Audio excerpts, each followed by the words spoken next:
pour la situation de Kolda, les dettes que l'État doit aux mutuelles de santé, donc nous avons les dettes vis-à-vis d'abord des bénéficiaires ciblés, c'est-à-dire les bénéficiaires de bourse et les détenteurs de cartes d'égalité de chance. Donc cette dette s'élève à hauteur de 1 milliard 158 millions 148 575 francs. Donc cette dette, c'est de 2017 à 2019. C'est la dette de 2017 à 2019. Parce que, vous savez, l'État avait pris l'engagement de cotiser pour ces gens-là à hauteur de 9 000 francs, c'est-à-dire une cotisation de 7 000 francs plus les 2 000 francs du ticket modérateur. Parce que ces gens, cette cible est prise en charge à hauteur à 100%. Donc ce n'est pas comme les bénéficiaires classiques. Donc en 2017, on a un reliquat de 115 795 575. C'est-à-dire sur les 330 millions que l'État qu'on attendait comme subvention, nous avons reçu 215 millions. Maintenant, pour 2018, nous avions demandé un montant de 521 838 000 pour un nombre total de 57 982 bénéficiaires de bourse et de CEC, c'est-à-dire de la G1 à la G3, de la première génération à la troisième génération. Pour 2019 aussi, pour 57 835 bénéficiaires, nous attendons un montant de 520 515 000. Donc, ce qui fait un montant total de 1 milliard 158 millions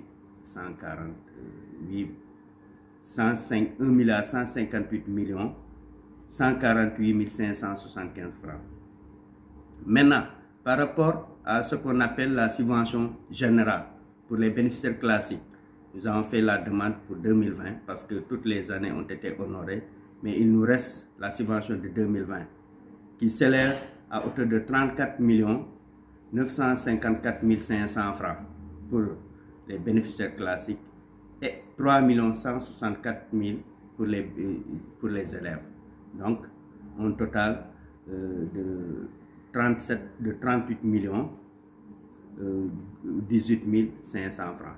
Donc, voilà ce que l'État nous doit, ce qui fait un total global de 1 milliard, c'est-à-dire les ciblés et les classiques plus les élèves font un total de 1 milliard 196 267 075 francs. Donc, ce qui veut dire que depuis 2017, l'État ne vous a versé aucun franc. Si ils ont versé en 2017, vous savez, ça c'est par rapport aux subventions ciblées. Mais pour les classiques, chaque année, ils versent. C'est-à-dire pour ceux qui ont cotisé pour eux-mêmes. Pour les classiques, c'est l'année 2020 qu'on n'a pas encore reçu. Mais pour les ciblés, c'est depuis 2017. Parce que depuis 2017, l'État ne nous donne pas entièrement le montant attendu. Souvent, il nous donne par compte groupe, c'est-à-dire à 10%, 25%, 30%. Donc, en 2017, on avait fait une demande de 330 millions. Et ils nous ont donné les 215 048 925. Donc, en 2018, on a fait la demande, mais nous n'avons rien reçu jusqu'à présent. En 2019 aussi, on a fait la demande, nous n'avons rien reçu jusqu'à présent. En 2020? En 2020, on n'a pas fait la demande. Parce que d'abord, il y a tous ces reliquats-là qui sont là, que nous attendons. Mais eu égard à toute cette dette-là, cela ne perturbe pas un peu le fonctionnement des mutuelles? Si. Quelle est la gymnastique que vous êtes? Ça perturbe le fonctionnement des mutuelles ou pas? Tout à fait, ça perturbe parce que vous savez, pour la politique d'assurance, l'État collabore avec les mutuelles. Donc, pour la politique de gratuité, l'État prend en charge les bénéficiaires. Mais, vous savez, le financement du programme enregistre des retards de paiement de la part de l'État aux mutuelles et aux prestataires de soins. Ce retard impacte négativement sur l'offre de soins et entraîne des ruptures et l'indisponibilité d'intrants.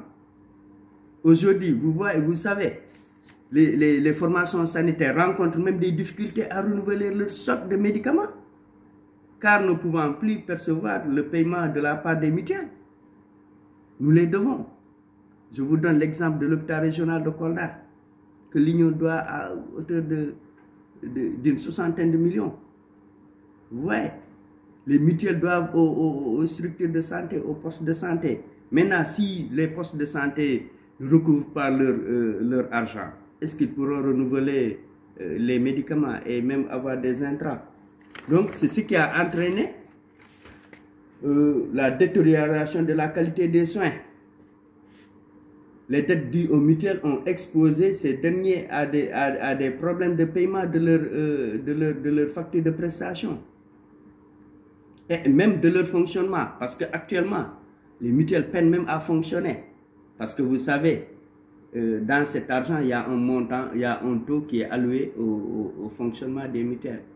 Donc, si aujourd'hui une mutuelle fait face à des engagements de paiement de factures d'électricité, de paiement même de loyer, hein, de paiement même de motivation du personnel, donc si vraiment cet argent n'est pas perçu, ça risque d'impacter négativement sur le fonctionnement et même les prestations. Voilà, pour améliorer cette situation, en tout cas, on veut que l'État prenne des mesures pour l'effectivité, la continuité et la sécurité de ce programme de sécurité sociale, de protection sociale. Parce que ce programme va en faveur des indigents, des groupes vulnérables, des travailleurs de l'économie formelle et du monde rural. Donc, ce programme, c'est un programme qu'on loue. Parce que quoi qu'on dise, il faut vraiment accepter que c'est un programme que la population même a pris.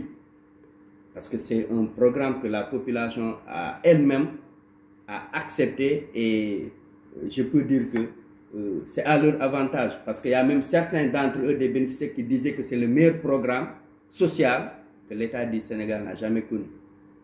Parce qu'aujourd'hui, vous imaginez l'avantage de la mutuelle. D'abord, elle facilite l'accès aux soins de qualité. Ensuite, elle réduit les dépenses de santé. Nous tous, nous savons les dépenses de santé, comment elles sont. Elle protège aussi les revenus des ménages. C'est avec cette mutuelle aussi qu'on prend en charge toute la famille. Alors que nous tous, nous savons que la maladie, elle est à caractère universel. Elle est imprévisible. On ne sait pas le moment où on sera malade.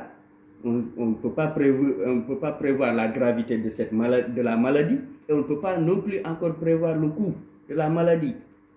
Donc, bien qu'on dise que la santé n'a pas de prix, mais nous tous, nous savons qu'elle a un coût, qui a un coût.